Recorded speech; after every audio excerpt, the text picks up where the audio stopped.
স্মৃতিপট, ঘটনা শুরুন গল্পের মতো করে।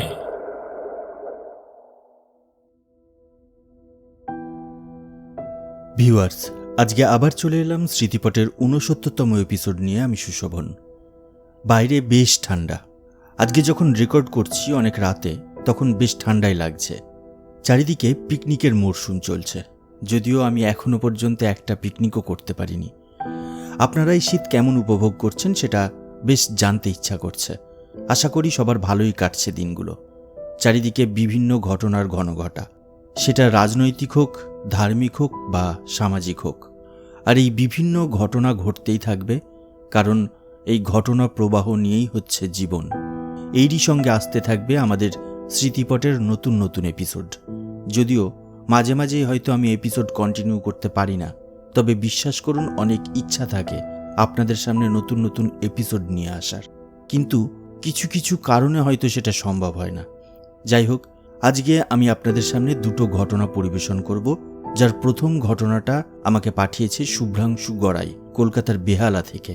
শুভ্রাংশু বলেছে যে ঘটনাটা সে আমাদেরকে পাঠিয়েছে সেই ঘটনাটা তার বাবার সঙ্গে ঘটেছে এবং শুভ্রাংশু তার প্রত্যক্ষদর্শী। আর দ্বিতীয় ঘটনাটা কে পাঠাচ্ছে সেটা আমি এখনই বলছি না, সেটা ঘটনাটা শুরু করার আগেই আপনাদের জানিয়ে দেব। তাহলে ধৈর্য ধরে শুনতে থাকুন আমাদের আজকের এপিসোড। শুরু করছি আজকের প্রথম ঘটনা।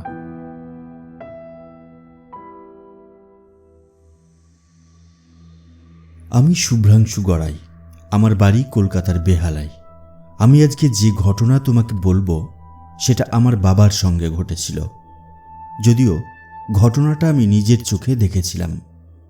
আমার বাবার নাম রণজিৎ। বাবা নেভিতে চাকরি করত, সেই জন্য বাবা বছরের 9 মাস জাহাজেই কাটাতো আর 3 মাস বাড়িতে থাকত। আমি তখন ক্লাস 7-এ কি 8-এ পড়ি, এক্স্যাক্টলি মনে পড়ছে না।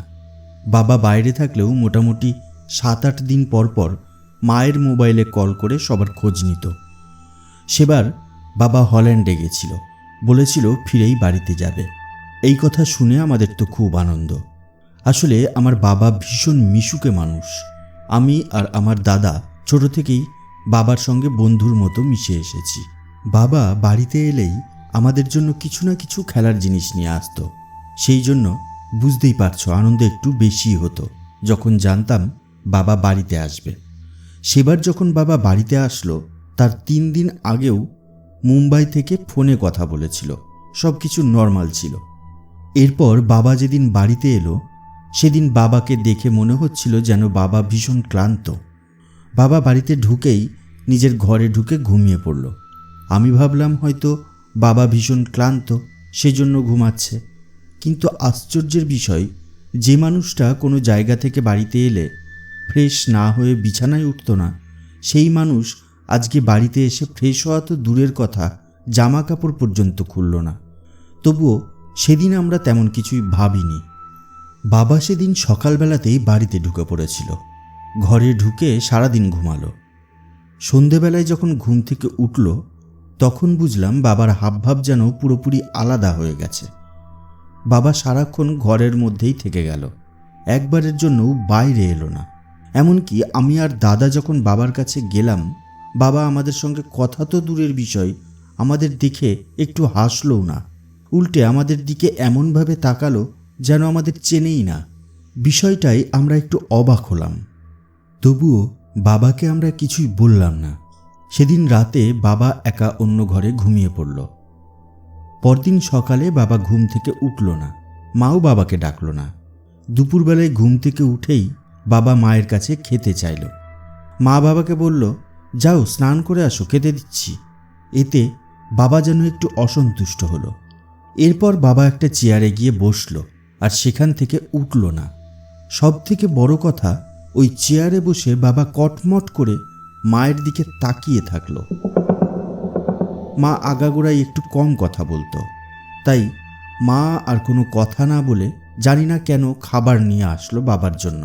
হয়তো ভেবেছিল বাবার ভীষণ খিদে পেয়েছে। খেয়াল করলাম বাবা ভীষণ তাড়াতাড়ি সেই খাবার খেয়ে উঠে আবার ঘরে চলে গেল। এই দেখে আমি আর দাদা দুজনেই দুজনের মুখে চাওয়াচাই করলাম, কিন্তু মুখ দিয়ে কোনো কথা বললাম না। আসল ঘটনা আরম্ভ হলো সেদিন রাত থেকে। সেদিন রাতে আমরা খেয়ে দিয়ে শুয়ে পড়লাম। লক্ষ্য করলাম আজকেও বাবা আলাদা একটা ঘরে একা একা শুয়ে পড়ল। আসলে আমি আর দাদা একটা ঘরে শুতাম, মা আর বাবা একটা ঘরে শুতো। আরও দুটো ঘর ছিল, সেই দুটো ঘরের একটা আমরা স্টাডি রুম হিসেবে ব্যবহার করতাম, আর অন্যটা গেস্ট আসলে ব্যবহার করা হতো। সেই ঘরটাই বাবা থাকতে আরম্ভ করেছিল। সেদিন রাতে ঘুমিয়ে পড়ার পর রাত প্রায় 1টার সময় মা হঠাৎ চিল্লিয়ে ওঠে। ওই আওয়াজে আমরাও ঘুম থেকে উঠে বাইরে বেরিয়ে আসি। বাইরে এসে দেখি আমাদের ডাইনিং প্লেসের এক কোণে কিছুটা অন্ধকারে বাবা দাঁড়িয়ে আছে, আর বাবার চারিদিকে বিভিন্ন রকমের খাবার ছড়িয়ে পড়ে আছে। এইসব দেখে দাদা ছুটে গিয়ে সেখানকার লাইট জ্বালিয়ে দিল। কিন্তু লাইট জ্বলার পর আমরা যা দেখলাম তাতে আমরা আশ্চর্য হয়ে গেলাম। দেখলাম বাবা আমাদের ডিপ ফ্রিজ খুলে সেখানে রেখে দেওয়া কাঁচা মাংস বার করে খাচ্ছে। এসব দেখে আমরা কি করব বুঝে উঠতে পারছিলাম না। আর সত্যি বলতে আমি তখন বেশ ছোট। আমার এই দেখে ভয় পাওয়া ছাড়া আর কোনো কাজ ছিল না। আর এদিকে আমাদের দেখা মাত্র বাবা সেই মাংস হাতে নিয়ে সেটা নিজের পেছনে লুকানোর চেষ্টা করতে লাগলো। যদিও মা আমাকে ইশারায় ঘরে চলে যেতে বলার জন্য আমি ঘরে চলে গেলাম। এর কিছুক্ষণ পর দাদাও চলে এলো শোয়ার জন্য।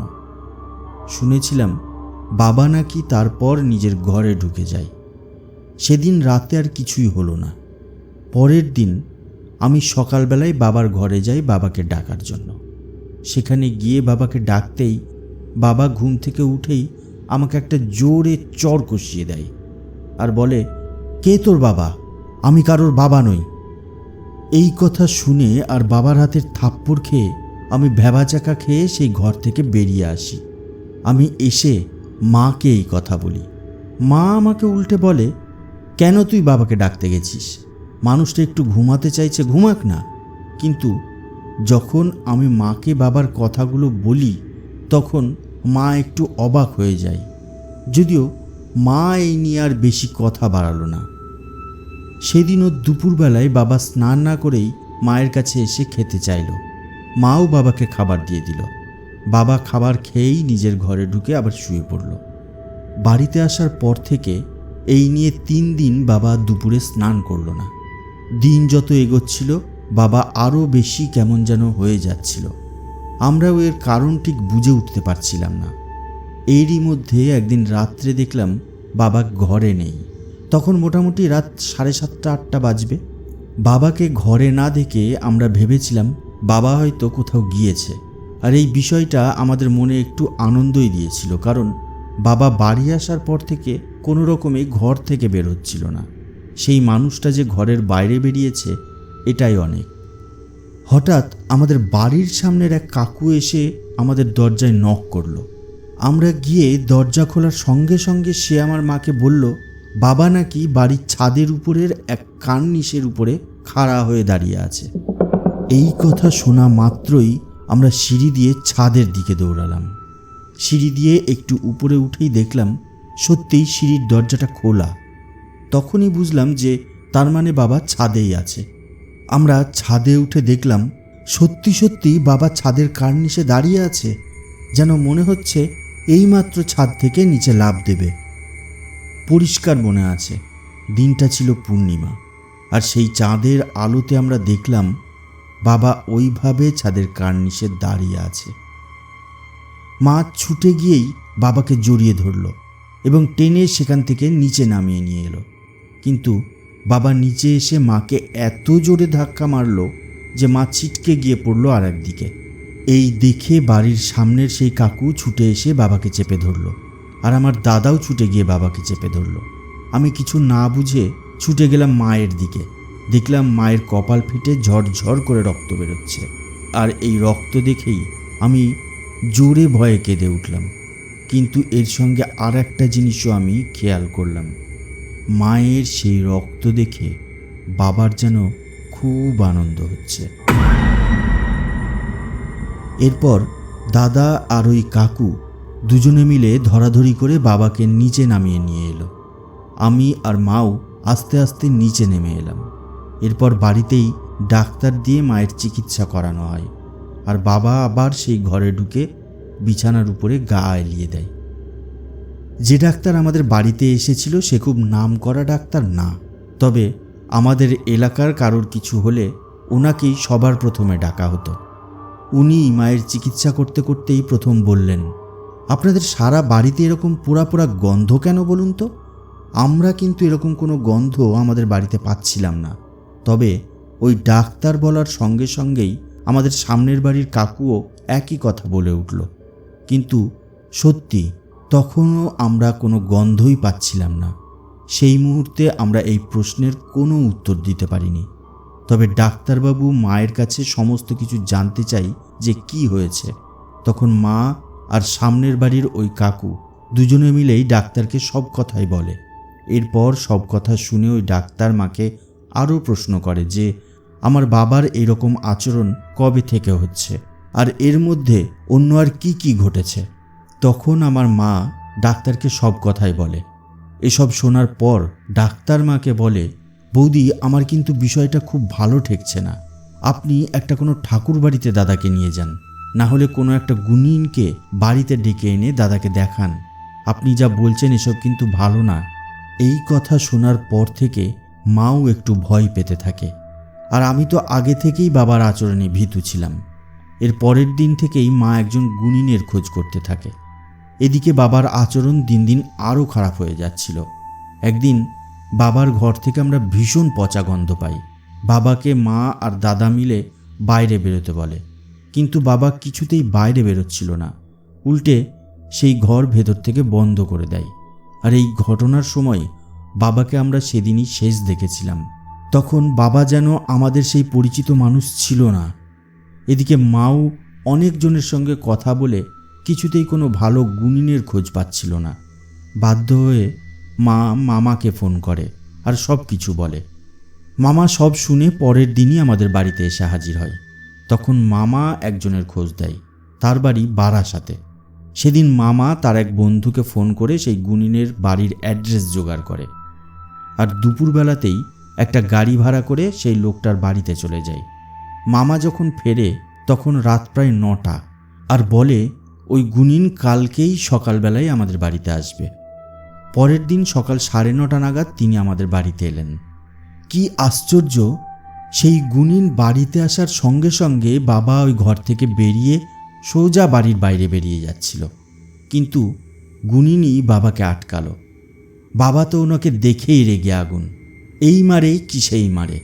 কিন্তু দেখলাম লম্ফঝম্পই সার। এটা দেখে আমার ভীষণ হাসি পেল, আবার ভয়ও লাগছিল। হঠাৎ ওই লোকটা বাবাকে জিজ্ঞাসা করলো, কিরে তোর নাম কি? এই কথা শুনেই বাবা কেমন যেন চুপ করে গেল। লোকটা আবার জিজ্ঞাসা করলো, বল তোর নাম কি আর কোথা থেকে এসেছিস? বাবা তো কোনো কথাই বলতে চাইছিল না।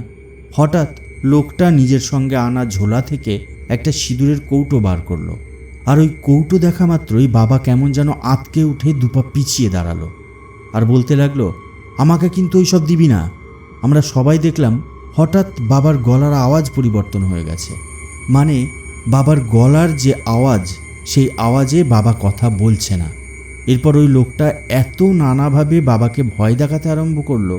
প্রায় 1 ঘন্টা পরে বাবার ভেতরে থাকা ওই আত্মা বলে ওঠে ওর নাম নাকি পিন্টু, ও সৌদি আরবে কাজ করত, ওখানেই ও মারা গেছে। বাবা যেই ট্রেনে বসে আসছিল সেই ট্রেনেই ওই লোকটারও বডি আসছিল। সেখানেই বাবাকে দেখে ওর পছন্দ হয়ে যায়। সেখান থেকেই বাবার সঙ্গে আমাদের বাড়িতে এসেছে।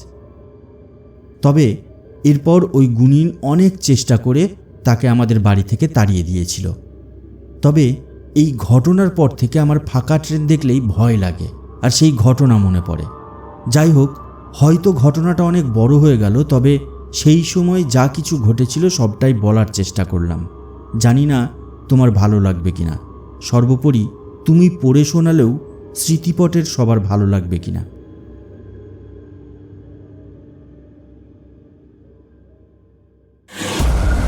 স্মৃতিপট। ঘটনা শুনুন গল্পের মতো করে।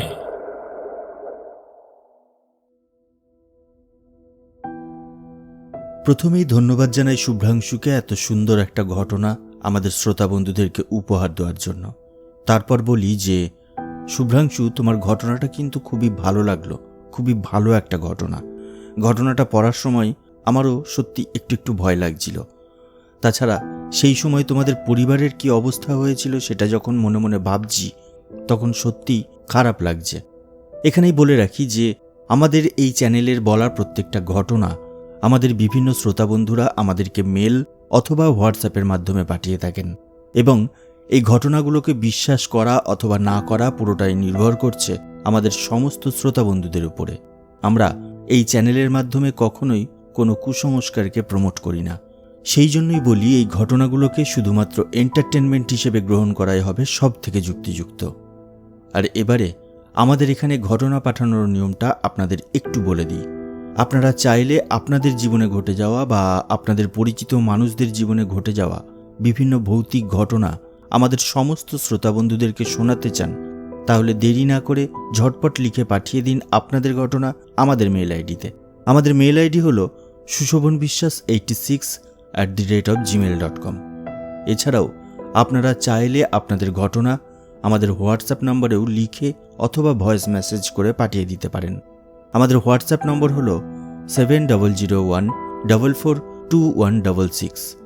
এছাড়াও আমাদের স্মৃতিপট ফেসবুক পেজে আপনারা মেসেজ করেও পাঠিয়ে দিতে পারেন আপনাদের ঘটনা।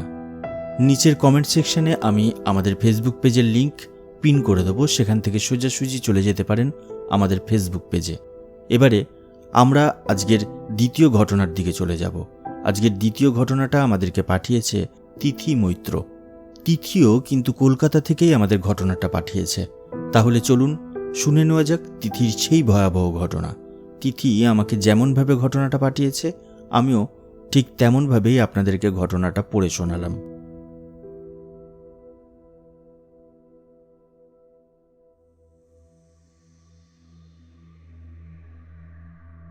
হাই সুশোভনদা, কেমন আছো?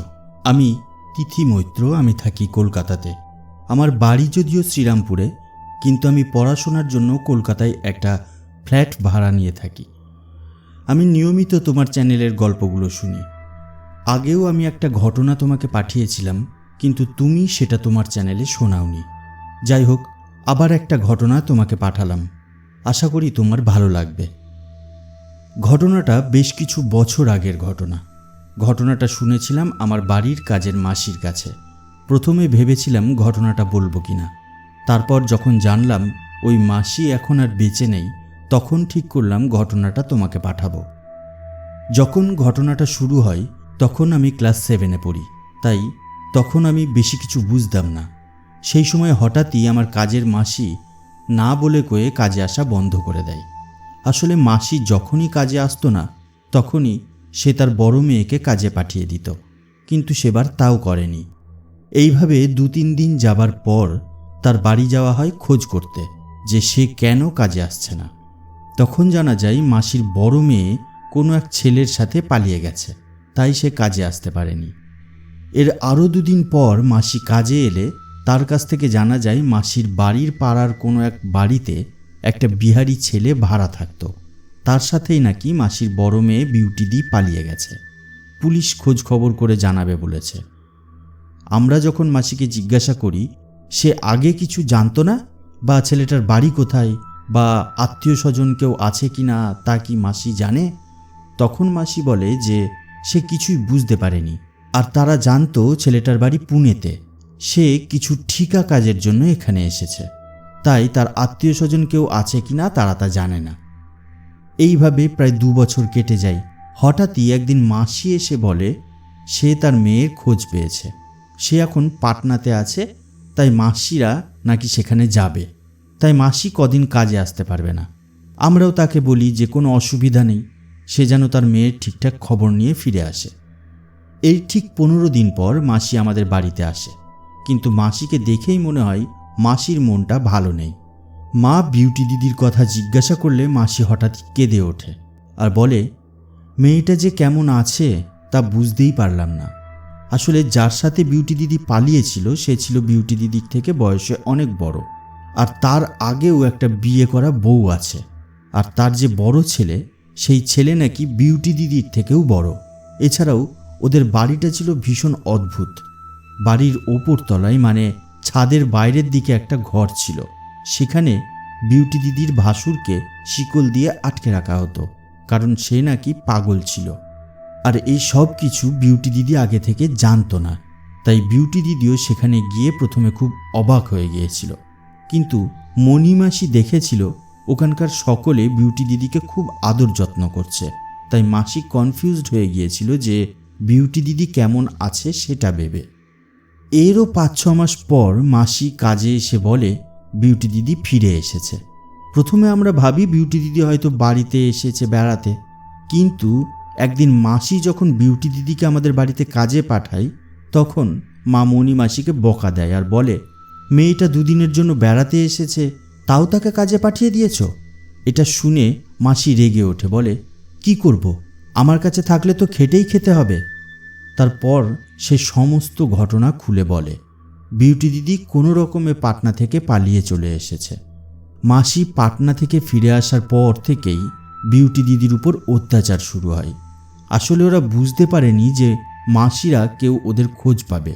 এরপর বিউটি দিদির সাথে ওই বাড়ির সকল ছেলেরা শারীরিক সম্পর্ক করতে থাকে। একদিন বিউটি দিদিকে জোর করে ওর পাগল ভাসুরের কাছেও পাঠানো হয়। এছাড়াও দিদির উপর চলতো অকথ্য শারীরিক অত্যাচার। মাঝে বিউটি দিদি প্রেগনেন্ট হয়ে যায়, কিন্তু নানা জড়িবুটি খাইয়ে সে বাচ্চাটাকেও ওরা মেরে ফেলে। এরপর থেকে বিউটি দিদি অসুস্থ হতে শুরু করে। তারা বিউটি দিদির উপর এমন কিছু করে যার ফলে বিউটি দিদি নিজেই শারীরিক সম্পর্ক করার জন্য উদ্গ্রীব হয়ে উঠত। এইভাবে চলতে চলতে বিউটি দিদি বুঝতে পারে ওই লোকগুলো বিউটি দিদিকে বিক্রি করে দেবার চক্রান্ত করছে, তাই দিদি কোনো রকমে লুকিয়ে সেখান থেকে চলে এসেছে। এইসব শুনে তো আমরা পুরোপুরি অবাক হয়ে যাই। এর কিছুদিন পর বিউটি দিদি যখন আমাদের বাড়িতে আসে তখন বিউটি দিদিকে আমরা চিনতেই পারি না। আসলে বিউটি দিদির নামের মতো ওকে দেখতেও বেশ সুন্দর ছিল, কিন্তু সেই সৌন্দর্য আর দেখতে পেলাম না। দেখলাম বিউটি দিদি ভীষণ রোগা হয়ে গেছে, চোখের তলায় কালি পড়েছে, চুলগুলো প্রায় উঠে গিয়েছে, আর অনবরত নিজের জামার একটা খুঁট ধরে আঙুলে পাকাচ্ছে, আর তার সঙ্গেই মুখে বিড়বিড় করে কী সব বলছে। এইসব দেখে মা মণিমাসিকে বলে সে যেন বিউটি দিদিকে একটু ডাক্তার দেখায়, হয়তো মানসিক চাপ সহ্য করতে না পেরে বিউটি এমন হয়ে গেছে। তাতে মাসি যা বলে তা শুনে তো আমরা আরোই অবাক হয়ে যাই। মাসি বলে, বিউটি দিদি যখন ফিরে আসে তখন সে ঠিকই ছিল, কিন্তু কিছুদিন পর থেকেই দিদি অদ্ভুত আচরণ করতে থাকে। একদিন রাতে মাসি উঠে দিদিকে খুঁজে না পেয়ে চারিদিকে খোঁজাখুঁজি করতে থাকলে দেখে মাসিদের বাড়ির সামনে যে অশ্বত্থ গাছ আছে সেখানে আগুন জ্বালিয়ে বিউটি দিদি বসে আছে আর মুখ দিয়ে কিছু মন্ত্র উচ্চারণ করছে। মাসি দিদির নাম ধরে 2 বার ডাকতেই দিদি ভীষণ রাগে মাসির দিকে তাকায়। যদিও সঙ্গে সঙ্গেই নর্মাল হয়ে যায়, মাসি কিছু বুঝে ওঠার আগেই তার মেয়ে বলে ওঠে, আসলে ঘুম আসছিল না তো, তাই কি করব বুঝে উঠতে না পেরে এখানে এসে বসেছিলাম। এটা শুনে মাসি আর তাকে কিছু বলে না। এইভাবে এটা প্রায় প্রতিদিনের অভ্যাসে পরিণত হয়। এছাড়াও মাঝে মধ্যেই বিউটি দিদি সন্ধ্যাবেলায় গিয়ে শ্মশানে বসে থাকত। এসব শুনে মা মাসিকে বলে, তাও তুমি একটা ডাক্তার দেখাও। এরও 2 সপ্তাহ পর মাসি আমাদের বাড়িতে এসে হাউমাউ করে কাঁদতে শুরু করে আর বলে, মেয়েটা মনে হয় আর বাঁচবে না গো। এটা শুনে আমরা জানতে চাই কি হয়েছে। মাসি বলে, বিউটি দিদি রক্ত বমি করছে আর নিজের মাথার সমস্ত চুল টেনে টেনে ছিঁড়ছে। এছাড়াও মাসি দেখেছে বিউটি দিদি ভাত রুটি এসব ঠেলে ফেলে দিচ্ছে, কিন্তু একদিন বাড়িতে মাংস দেখে সে তা কাঁচাই খেয়ে ফেলে। এছাড়াও আগের দিন রাতে মাসি দেখেছে ওই অশ্বত্থ গাছের তলায় দিদি দাঁড়িয়ে একটা বিড়ালের ঘাড় মোটকে মেরে ফেলে তারপর বিড়ালটাকে চিবিয়ে চিবিয়ে খেতে থাকে। এসব শুনে মা মাসিকে বলে, তুমি কোনো গুণিনের কাছে যাচ্ছ না কেন? মাসি বলে সে তাও করে ফেলেছে। গুনিন বলেছে বিউটি দিদির উপরে এমন কোনো মন্ত্র অথবা এমন কোনো পিশাচ বিদ্যা করা হয়েছে যে বিউটি দিদিকে না মেরে ছাড়বে না। আর সেই বিদ্যা এতটাই শক্তিশালী যে তার কাটান ওই গুনিনের কাছে নেই। মা মাসিকে বলে সে যেন দিদিকে নিয়ে তারাপীঠের তান্ত্রিকের কাছে যায়। মাসিও বলে সে তাই করবে, কিন্তু মাসি আর সেটা করার সুযোগ পায়নি। এর 1 সপ্তাহের মাথায় বিউটি দিদি রেলে কাটা পড়ে মারা যায়, কিন্তু কেউই বুঝতে পারে না বিউটি দিদি সেদিন ওখানে কিভাবে গিয়েছিল আর কিভাবেই বা অত বড় অঘটনটা ঘটল। এরপরও যদিও মণিমাসি আমাদের বাড়িতে অনেক দিন কাজ করেছিল, আজ 2 বছর হলো মণিমাসি করোনাতে মারা গেছে।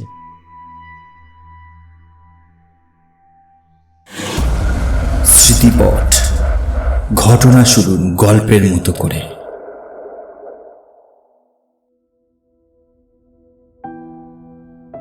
ধন্যবাদ জানাই তিথিকে এরকম একটা ঘটনা আমাদের সঙ্গে শেয়ার করার জন্য। আজকে আমি এই ঘটনা পড়ে শোনানোর পর এর সম্বন্ধে কোনো কথাই আপনাদের বলবো না। আমি চাই আপনারাই এই ঘটনা সম্বন্ধে যার যার নিজের মন্তব্য নিচের কমেন্ট বক্সে কমেন্টস করে জানিয়ে দিন। আর আমাদের আজকের এপিসোড শোনার পর আপনাদের যদি ভালো লেগে থাকে তাহলে অবশ্যই আমাদের এপিসোড আপনাদের পরিচিত মানুষদের সঙ্গে শেয়ার করুন, আর ভালো লাগলে একটা লাইক করুন। আজকের মতো এপিসোড এখানেই শেষ করছি। দেখা হবে পরবর্তী এপিসোডে রাত ঠিক 9টার সময়। তার আগে ভালো থাকবেন। ধন্যবাদ।